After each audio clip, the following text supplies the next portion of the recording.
Diabetic patients के लिए spine surgery safe है?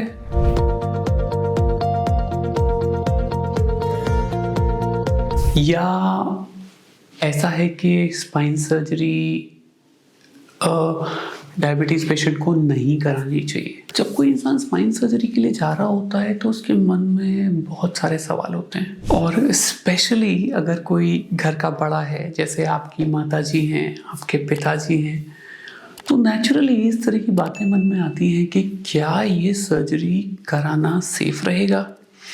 स्पेशली मेरी माताजी को अगर डायबिटीज़ है या साथ में ब्लड प्रेशर है, तो क्या ये सर्जरी ठीक रहेगी? जब मैं नेट पे, गूगल पे और चैट जीपीटी पे पढ़ता हूँ तो मुझे लगता है कि लगभग नहीं ही कराना चाहिए, ये तो बहुत ही रिस्की है।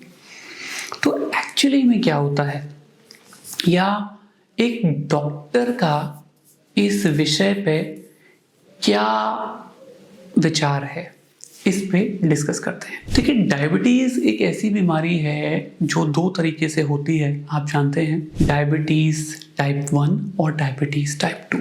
टाइप 1 डायबिटीज़ कम पेशेंट्स को होती है, जो कि बचपन में ही हो जाती है और पेशेंट को ज़िंदगी भर इंसुलिन पे रहना होता है।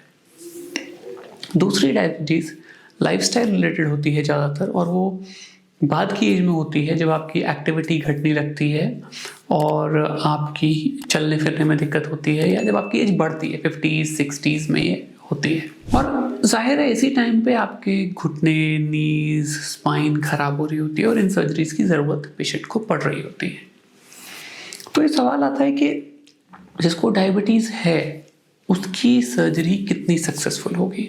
रीढ़ की हड्डी की सर्जरी हमेशा इन सब बातों को बहुत डिटेल में देख के की जाती है, क्योंकि पहली बात तो ये कि रीढ़ की हड्डी की सर्जरी उस इंसान की हो रही है जो अत्यधिक दर्द से है, कुछ हफ्तों, कुछ महीनों और कई बार कई सालों से परेशान है अपनी जीवन शैली से। और सर्जरी का उद्देश्य, आप ये बात मानेंगे कि यही होता है कि मरीज को एक अच्छा जीवन वापस देना। और यदि सर्जरी ये कार्य करने में असक्षम है तो वो सर्जरी नहीं होनी चाहिए सिंपली। तो मैं ये मानता हूँ कि हमारे जो पेशेंट होते हैं डायबिटीज़ के, उसमें हमें ये एसेस करनी होती हैं दो बातें, कि सर्जरी जो है वो किस टाइप की है, सर्जरी कितनी देर चलने वाली है, सर्जरी छोटी है या बड़ी है, और मरीज़ की डायबिटीज़ का स्टेटस क्या है। स्टेटस दो बातों को जानने से बनता है। एक, सबसे इंपॉर्टेंट, डायबिटीज़ कितनी पुरानी है। अगर आपकी डायबिटीज़ बहुत ज़्यादा पुरानी है तो हो सकता है डायबिटीज़ न्यूरोपैथी हो रही हो, जिससे हाथ पैरों में कुछ सुन्नाहट आ गई हो। दूसरा, आपकी डायबिटीज़ का कंट्रोल कैसा है। कई पेशेंट्स मुझे बोलते हैं कि सर हमारा फास्टिंग बड़ा अच्छा आ रहा है, हमने 2-3 दिन चेक करके देखा है, हमारा पीपी पोस्ट प्रैंडिल भी अच्छा आ रहा है, हमने चेक किया है। हम उनसे कहते हैं कि ये एक तरह से नॉन एडमिसिबल है हमारे एग्जामिनेशन में, क्योंकि ज़्यादातर आदमी मनोविज्ञान की दृष्टि से तब चेक करेगा जब उसने कुछ गलत नहीं खाया होगा। तो जिस दिन आप खाने का ध्यान रखेंगे उसके अगले दिन आप चेक करेंगे तो फास्टिंग ठीक आएगी। लेकिन जिस दिन रात को रसगुल्ले खाए गए हैं उसके अगले दिन सुबह चेक करना ठीक नहीं है, क्योंकि उस दिन ज़्यादा आने वाली है। तो इसमें गलती की गुंजाइश है। इसलिए एक बहुत इंपॉर्टेंट टेस्ट होता है A1C, या फिर पूरे शब्दों में कहूँ तो HbA1c। इसका फुल फॉर्म है ग्लाइकेटेड हीमोग्लोबिन। ये पिछले 3 महीने का एवरेज देता है। ये बताता है कि पिछले 3 महीने में आपकी शुगर कैसी रही। अगर 3 महीने में आपकी ज़्यादातर शुगर ज़्यादा रही तो ग्लाइकेटेड हीमोग्लोबिन की वैल्यू ज़्यादा होगी। अगर कम रही या सही रही तो उसकी वैल्यू कम होगी। तो ऐसे मानिए कि अगर ग्लाइकेटेड हीमोग्लोबिन की वैल्यू अप्रॉक्सीमेटली 4.5 से शुरू होके 8, 9, 10, 11 तक जा सकती है। तो अगर किसी की वैल्यू, जो कि डायबिटिक पेशेंट है, उसकी 7 से नीचे है, जनरली इंटरनेशनल पेशेंट क्लासिफिकेशन के हिसाब से या अंतर्राष्ट्रीय मापदंडों के हिसाब से एक सेफ पेशेंट माना जाता है सर्जरी के लिए।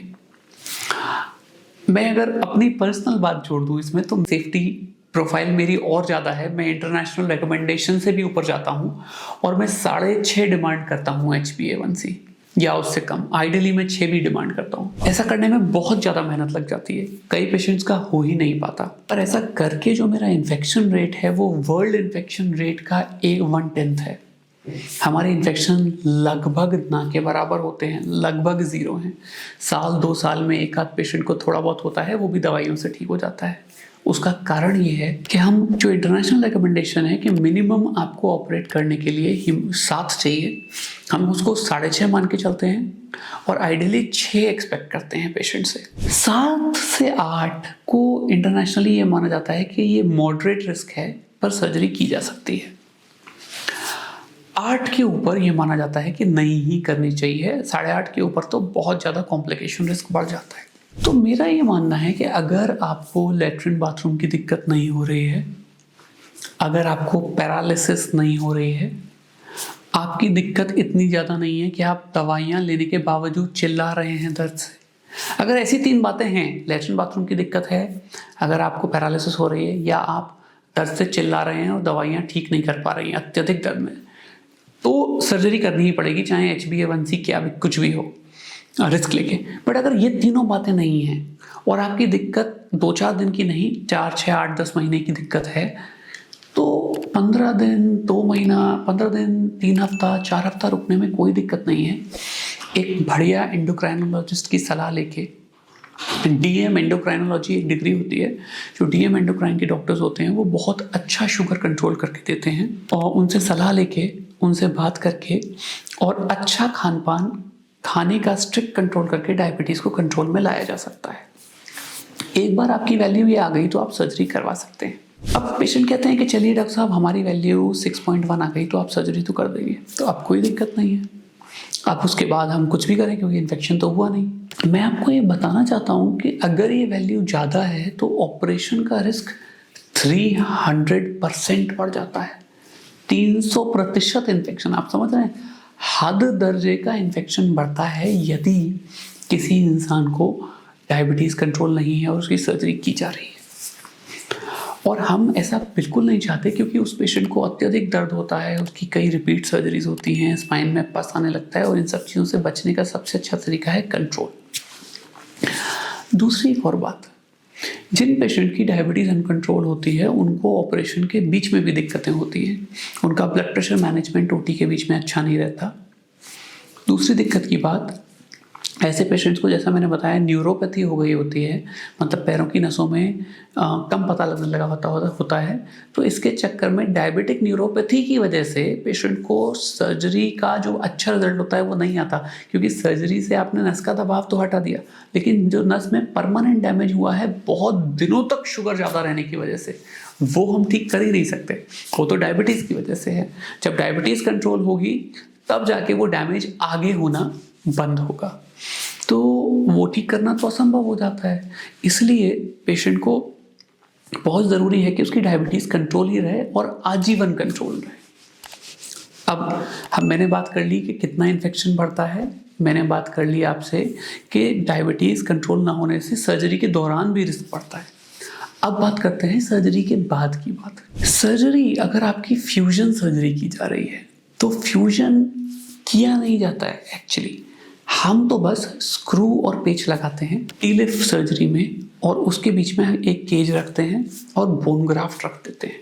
आजकल मैं एक और स्पेशल टेक्निक का यूज़ करता हूँ जिसमें मैं बोन ग्राफ्ट के अंदर पेशेंट का ही स्टेम सेल मिला देता हूँ।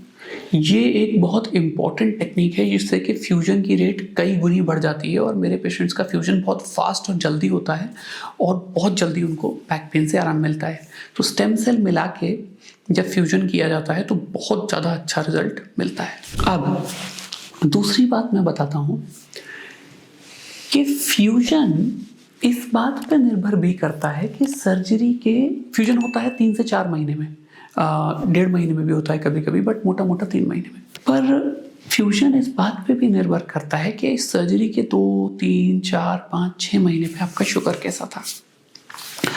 अगर आपका शुगर कंट्रोल बहुत अच्छा है तो ये जो 2 हड्डियां हैं ये धीरे धीरे करके एक दूसरे में जुड़ने लगेंगी। आप ये समझो कि ये ऐसे करके चिपक जाएंगी, पर अगर ऐसा नहीं है, अगर आपकी जो रीढ़ की हड्डियां हैं वो उनके बीच में बोन ग्राफ्ट पड़ा हुआ है, केज लगी हुई है, स्क्रू लगे हुए हैं, लेकिन शुगर अनकंट्रोल्ड है, तो सीडो आर्थ्रोसिस होने लगेगी।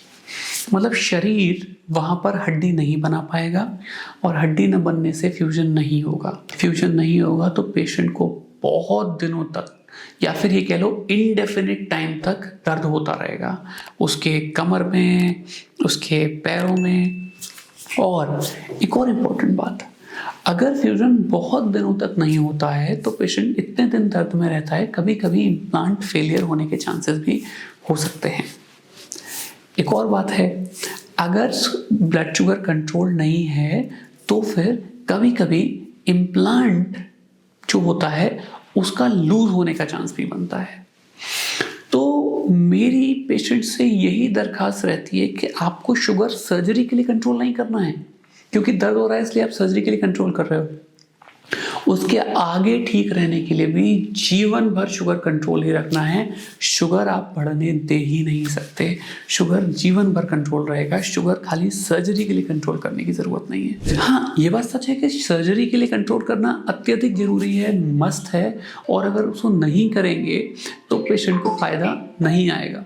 ये बहुत ज़रूरी है कि शुगर कंट्रोल किया जाए और सर्जरी के टाइम पे उसकी वैल्यू 7 या 6.5 के नीचे हो, और जीवन पर्यंत ये वैल्यू न बढ़े। जिंदगी भर संयम से जीना ही है, क्योंकि हमें डायबिटीज़ है, हमें उसका ध्यान रखना चाहिए। अगर आप ऐसा करेंगे तो आपको खाली स्पाइन की दृष्टि से या नर्व की दृष्टि से ही फायदा नहीं होगा। आपकी आई में डायबिटिक रेटिनोपैथी होती है, वो नहीं होगी। आपको किडनी में डायबिटिक नेफ्रोपैथी होती है, वो नहीं होगी। शुगर एक ऐसी चीज़ है जो शरीर के सारे अंगों को गला देती है, इसलिए शुगर से बचना ही उसका इलाज है। मैं सोचता हूँ इससे आपको ये आइडिया लगा होगा कि शुगर का ध्यान रखना कितना ज़रूरी है। रही बात इस बात की सर्जरी हो सकती है कि नहीं, ज़रूर हो सकती है। अगर आपको डायबिटीज़ है तो भी हो सकती है, बशर्ते आप मेरा साथ देने को तैयार हों, आप शुगर कंट्रोल करने को तैयार हों, और आप रेगुलरली दवाई खाने को तैयार हों। धन्यवाद। फिर से मिलूंगा एक नए वीडियो में। और अगर आपको लगता है इस वीडियो से कुछ अच्छी जानकारी मैं आप तक पहुंचा पाया हूं, तो प्लीज़ मेरे चैनल को सब्सक्राइब करें, लाइक करें।